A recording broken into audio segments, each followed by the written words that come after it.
Welcome back to the Blurb Breakdown with Taylor and Maegan, where we break down and dive into the book blurbs, the good, the bad, and the cringeworthy. Fair warning, this podcast is rated R for mature content, strong language, and spicy discussions. If you're not ready for swoon-worthy scenes, steam, and unfiltered bookish opinions, proceed with caution. Otherwise, grab a drink and join us. What's up, Blurbers? Welcome back to the Blurb Breakdown. I'm Taylor. And I'm Maegan. Today we are covering Let's Give 'em Pumpkin to talk about. I'm going to drop the blurb and we'll get this party started. Okay. Textile artist Sadie Fox did not sign up for this. When she agreed to come to Peablossom, Indiana, it was to care for her father's beloved pumpkin patch. The deal was that, just for the summer, she would grow a ginormous pumpkin, win the Indiana State Fair's pumpkin contest, and finally win back her father's respect. Instead, a horde of wild hogs destroyed the entire patch, which is precisely when the annoyingly sexy, sunshiny next-door neighbor shows up. Josh Thatcher is a tech millionaire who traded in the office for growing gourds, including experimental squash hybrids.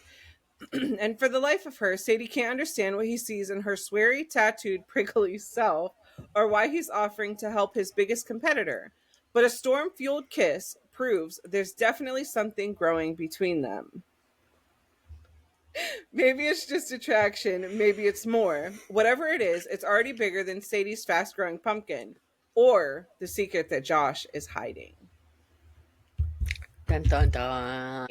So, this book, just like it said in the blurb, basically, Sadie goes to her father's house. His name is Stu. She actually calls him Stu. Yeah. They have a estranged relationship after something like happened when she was a teen. She's got major anger issues. She just pops off. I instantly knew Grumpy Sunshine from the get-go that this was going to be Grumpy Sunshine. So when she gets gets to Dad's house, arrives, she goes to check on the pumpkins, and they are all destroyed. Like, girl doesn't even get one day with these pumpkins. She arrives, and they are destroyed. Yes. And she calls her dad. She calls Stu, which, first of all, it took me a second to wrap my head. I'm like, is Stu the uncle? Is Stu the dad? Because the reason she's doing this is because her dad is down in Florida taking care of, I think it was her Uncle Phil or something. Yeah, Did they Uncle, say I don't remember something? The name, but okay. Uncle. And he has won this spice pumpkin contest, whatever, for the past 8 years. So he is not down, or so we think, to lose this pumpkin this year, right? Right. So she gets there, and like Taylor said, it's completely destroyed, and she has to clean up these pumpkins now. Because, they'll rot. If you've cut a pumpkin open and they smell horrid, okay? Yeah. I don't know how long before she got there these pumpkins were destroyed, but she's cleaning all these pumpkin guts up, and anyway, she hears she's screaming. Yeah, she's mad. She's straight screaming and throwing the chunks of pumpkin towards the tree line where she saw one of the hogs come out to try to eat it. So then she starts throwing the pumpkin at the hog. Yeah, because if you want my pumpkins, take them. And then there's rustling in the tree line, and out comes Josh. Yep, just galloping on his horse. And he don't care, right? No.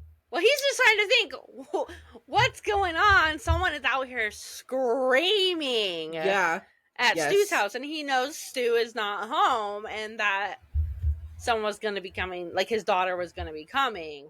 Yeah. They've never met, though, because she has not been back home since she was a teenager. Yeah, I think they said it was over 10 years since she'd been back. Mm-hmm. And when she was younger, she had destroyed her dad's pumpkin patch before because she was mad. Yeah. Yes, which we don't find out what causes her to be mad till towards the end of it. Right. But basically, she kicked holes in all of the pumpkins that year. Pumpkins are really hard. So like I know. Especially when they're growing them to be like really heavy. Huge, yeah. Yeah, like so that was a bigger thing. She lost her temper, and then we find out that's basically what got her to decide. She went away all the way to LA and didn't return and didn't really talk to Dad. Yeah. Which is why she calls him Stu, because they are estranged, so that was weird. When she calls him to tell him that all the pumpkins are ruined, you can tell like they're just not communicating well.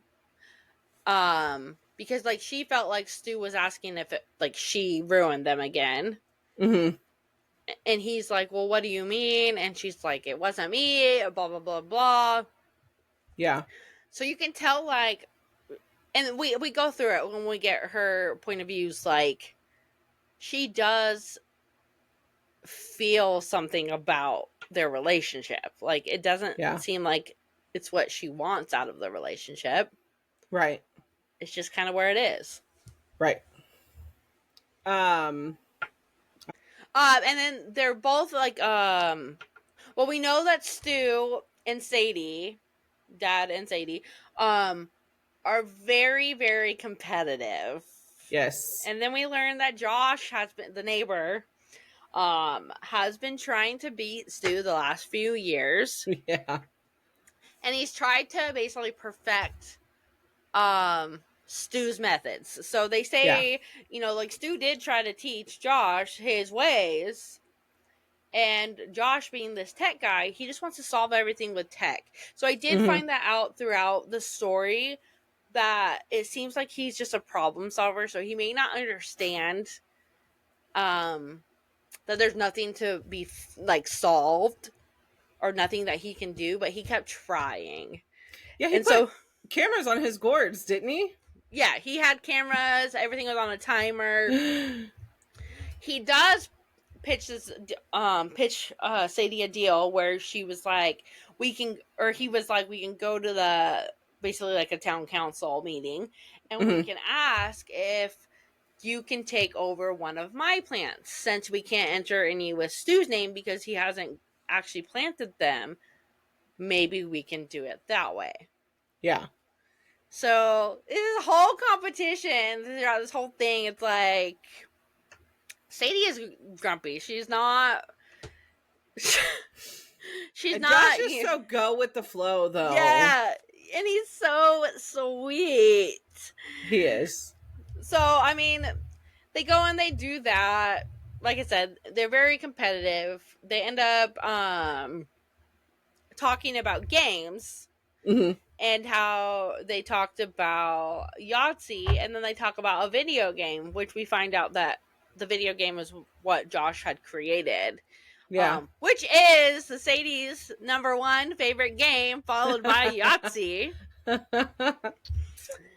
basically it's Josh. Like, Josh has not been around. He hasn't played the field. And we learned this, that when he was creating this video game, it was because he heard his crush talking about like the cosmos and the stars, and so he tries to create a game trying to get her to like him. And what did he say? Something about, oh, I guess all I had to do was like take her out into the field. Yes, so one of the other guys basically just took her out for stargazing and basically won her over. And he clearly like I said, he tries to fix everything, and unfortunately with tech, so he's like, I'm gonna go and do all this, way overthought it. He really did. And yeah, he didn't get the girl. No, not back then, which is fine. It clearly was not meant to be. But I just thought that was so funny. Like, this guy like does this whole video game, and it was their impressive girl. So again, he's not well versed in relationships. He has not been around. Sadie has. It's not that she's new to relationships. It's just she's not really interested in people a lot. Right. Yeah, she was very much a loner, like, let me do my own thing. And I'll talk to you if I want to. Yeah, like she very much, and they even like talk about like she's got like that emo vibe where she's got the straight cut, half sleeve tattoos. Mm-hmm. Only wears black. They do make that a thing a few times. It's like she's always in black. Yes. So so they do all of that. I don't remember where they ended up being, but they end up being somewhere in public where there's like the tornado warning goes off. Yes.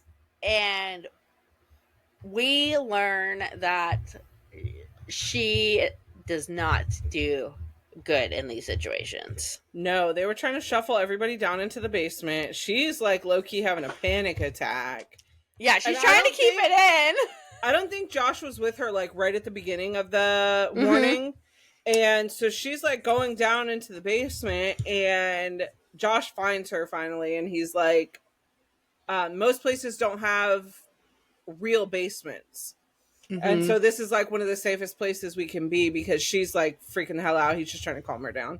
He catches on that she's actually having a panic attack. So he does try to say, Swerve, we got to use the bathroom.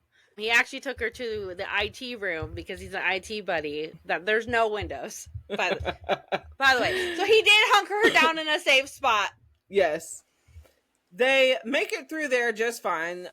So yeah, they go into the IT room, and when they're hunkering down, basically to cause like a distraction, they end up dancing. And so like at this point, she's like seeing how he moves his hips and all that. Yeah. And then they kiss. So they have not had any of this before. So this was their first kiss.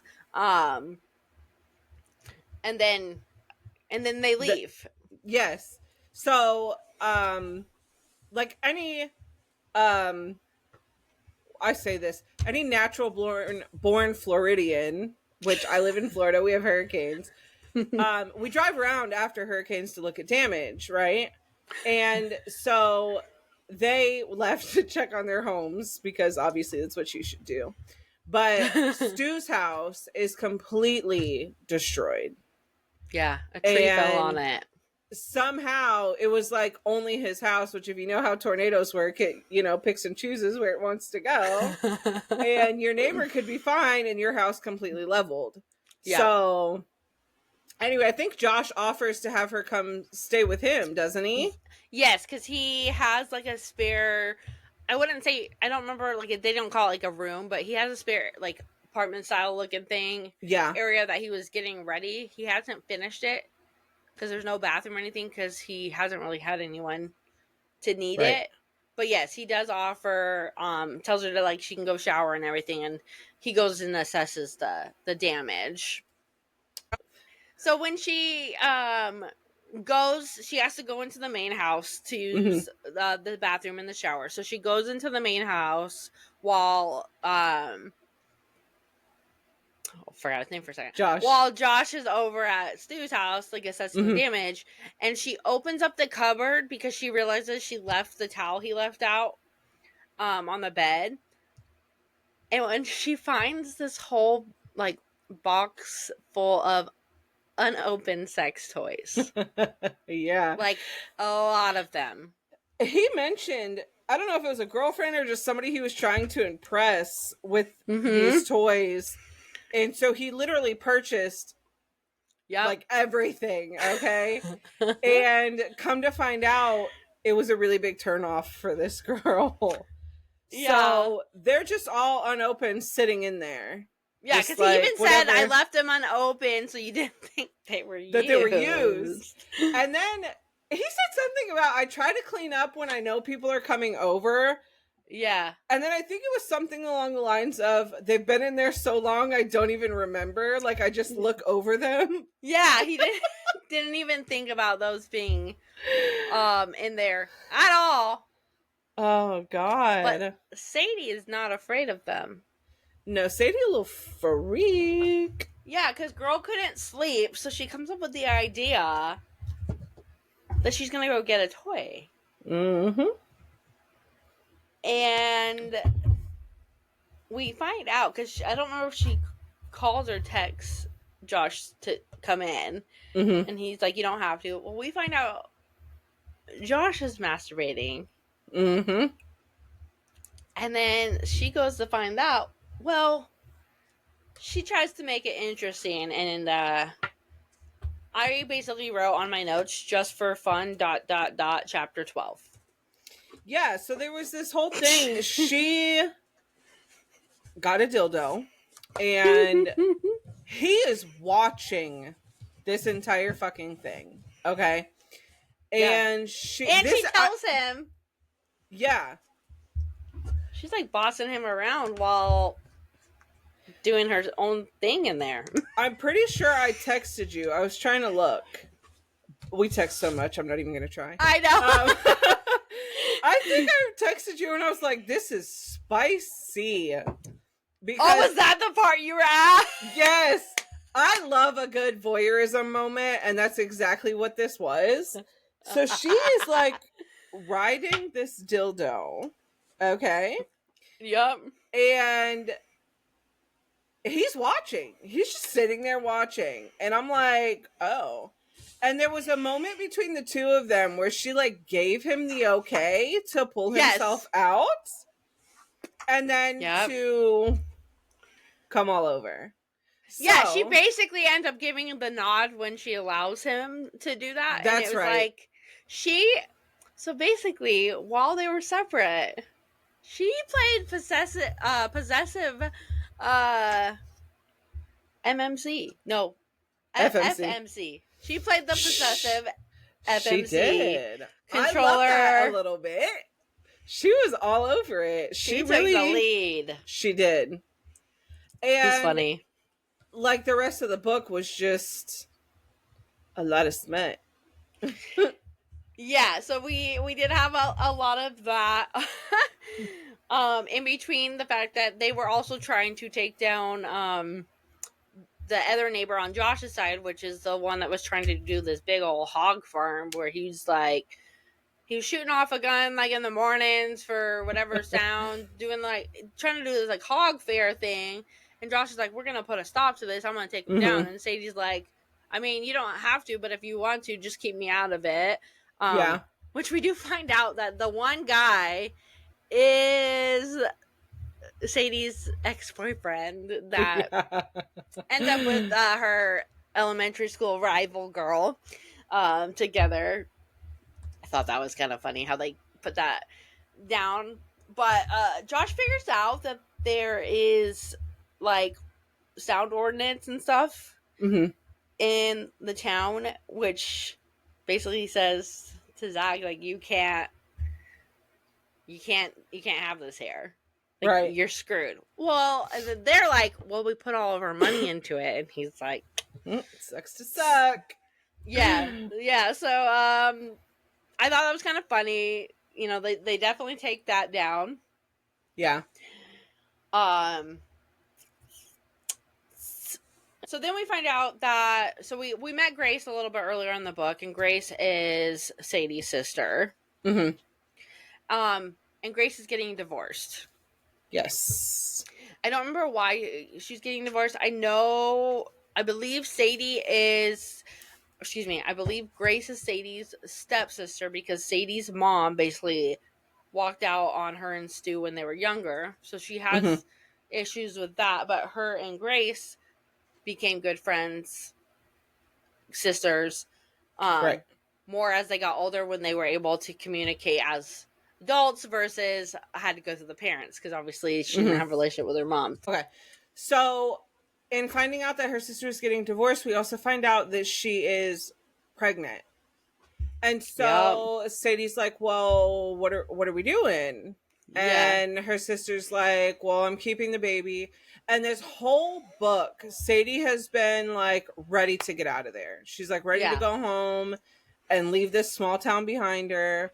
And when she finds out her sister's pregnant, that's the moment for her that she's like, I'm going to stay and I'm going to help you. And that was such a sweet moment. And Josh was, this is one of those he fell first situations. Yeah. Josh had really strong feelings and he was really stressed out about the fact that when this whole um spice pumpkin uh Competition happened. competition, yeah, once it was over, she was going to be leaving because that's all she came for. Yeah. And so I think he was very relieved to find out then that she was going to be staying and helping her sister. Yeah, because like he ends up saying something to one of the other town guys that really bothered her because like he was wanting to expand his land Mm-hmm. and potentially talk about buying Stu out. Well, Yes. Stu said he wasn't coming back, Mm-hmm. that he met someone in Florida.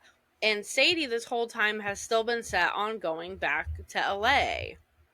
So it's Yeah. like she just felt like there was ulterior motives. I don't necessarily think that there was ulterior motives with him. They talk about how he had been pitching the Stu to sell his Yeah. land this before even Sadie arrived. Right. Yeah, I remember she really felt some type of way about him wanting to buy her dad's land. Yeah, so for her it was like this big secret, and she's just like, "What the hell?" So she wasn't very happy about that, Yeah. and Josh was really bummed because like before she said that she was gonna stay, like he was really bummed. He was falling for her. So Yeah. it was really exciting when she decides to stay. Um, I'll let you figure out who wins the competition because Yeah. there's a little twist that I wasn't quite expecting myself. Yeah, so that was I was gonna say, so that was really fun. It was like I said, I did not expect. No. It was kind of like a curveball that kind of got thrown in there, which was kind of fun. I kind of liked it. Yes. Something cute that I loved at the end of the book, Sadie, she was talking about how like when she would do these competitions when she was younger with her dad, like he would always like pack a peanut butter and jelly because like they didn't have the money. And so I think it was right when they were getting ready to like crown the winner or right before another game or something, she had actually had somebody bring her and Josh like carnival food, fair food. Yeah. And I don't know why that just sit with me because my mom was the one that packed us peanut butter and jelly, okay? And now I'm the mom that's like, "Oh, you want deep fried Oreos?" Okay. So it's just a sweet moment that really resonated with me that I just felt the need to put in there. It's just funny that you even said that because like my husband and I and a friend were talking about the fair yesterday actually because we didn't go to our county fair. And it sucks because you actually have to pay to walk in the doors, and I was like, I just want to walk in and go buy fair food, so they're still going to get my money, but I don't want to walk in, pay to just walk through the door to then go to the vendors for food to get food. Mind you, I understand that there are like the animals and stuff for free, so I'm not getting into all that. I just think it's funny that we're talking about that because yes, it was like getting that fair food. Like, is that like, something new for you guys over there that you have to pay to get into the fair? No, like it's been around. It just has gotten, like everything else, it's gotten a little bit more expensive. So it's kind of like to pay to just be able to go in just for that. And I'm like, I just want to walk in and get that good food. I won't go to the free show or the monster truck. I just want food. Just take me to the fair food. Yeah, that's how it is here too. You elephant ears, curly fries. Ugh. Sorry. Yeah, I like them deep fried Oreos, man. I'm telling you. Deep fried pickle. You have to pay to get in, and then I have little kids, and I have 4 little kids, and they all want to ride rides, and so they all need wristbands because it's cheaper to buy 4 wristbands than it is to buy 800 tickets for my kids to ride rides. Right. And next thing you know, we've spent $200 and we've literally got in the door and got to ride rides. And that's all we've been able to do. No, I know. So, it's just like, so again, it's, that stuff costs money. Just like book events, you have to, that's why you got to pay for tickets to go to those because those are costly. So, yes. But yeah, I just thought that was funny that you said that because I was like, we were just talking about fair food yesterday. Oh man! Mind you, away to my heart is some good food. So my town is a lot of like we do a Mardi Gras parade, a Christmas parade. We do all those things, and they have fair food. And it doesn't cost anything to get in. Heck yes. Well, you know, that's coming up. It is coming up. The beginning of December is our Christmas parade, so I'll need an elephant ear for you, okay? Thank you. I appreciate it. You're welcome. All right, blurbers. We hope you enjoyed this episode of the Falls Blurbening. Yeah. Thanks for joining us. Bye. Bye, guys.